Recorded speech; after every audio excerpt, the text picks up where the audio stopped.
ഈശോയിൽ സ്നേഹമുള്ള സഹോദരങ്ങളെ, ഈശോ തൻ്റെ 12 അപ്പസ്തോലന്മാരെക്കുറിച്ച് തൻ്റെ സഭയ്ക്ക് സമയത്തിൻ്റെ തികവിൽ പറഞ്ഞു തന്ന കാര്യങ്ങൾ, വിശുദ്ധ ഗ്രന്ഥത്തിൽ ഇല്ലാത്ത കാര്യങ്ങൾ, യോഹന്നാൻ 21-25 വചനപ്രകാരം ഈശോ ചെയ്ത മറ്റു കാര്യങ്ങളുണ്ട്. അവയെല്ലാം എഴുതപ്പെട്ടിരുന്നെങ്കിൽ ആ ഗ്രന്ഥങ്ങൾ ഉൾക്കൊള്ളാൻ ഈ ലോകത്തിന് തന്നെ സാധിക്കാതെ വരുമെന്നാണ് എനിക്ക് തോന്നുന്നത്. ഈ വചനപ്രകാരം സമയത്തിൻ്റെ തികവിൽ ഈശോ നമുക്ക് ഇതെല്ലാം പറഞ്ഞു തന്നു.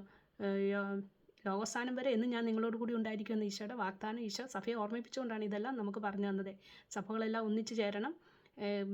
സഭയിൽ നിരവധി അനുമാനങ്ങളും നിഗമനങ്ങളുമുണ്ട് അവരെക്കുറിച്ച്. അതെല്ലാം മാറി ഏക പഠന സഭയിൽ വരണം. അങ്ങനെ ഈശോയുടെ രണ്ടാം വരവിനായി നാം ഒരുങ്ങണം.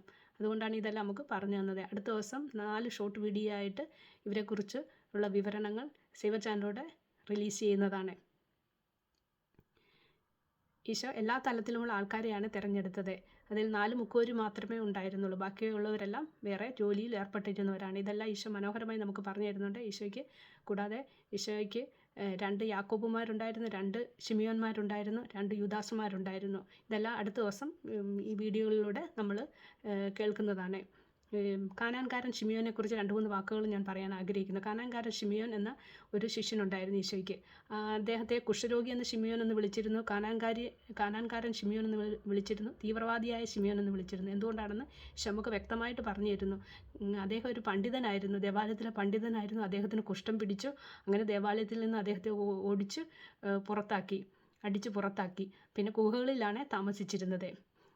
അന്ന് വിശ്വസിച്ചിരുന്നല്ലോ കുഷ്ഠം ഒരു ശാപമാണെന്ന്, ദൈവശാപമാണെന്ന്. അതുകൊണ്ട് ഗുഹകളിലാണ് താമസിച്ചിരുന്നത്. അങ്ങനെ ഈശോയുടെ അടുക്ക് വന്ന് അദ്ദേഹം ഈശോയുടെ ആദ്യത്തെ ദേവാലയ പ്രസംഗം കേട്ട് അറിഞ്ഞ് ഈശോയുടെ അടുത്ത് വന്ന് രാത്രിയിൽ സുഖം പ്രാപിക്കുന്നു. അങ്ങനെ ശിഷ്യനാകുന്നു. അതുകൊണ്ടാണ് കുഷ്ഠരോഗിയായ ശിമിയോൻ എന്ന് അദ്ദേഹത്തെ വിളിച്ചിരുന്നത്.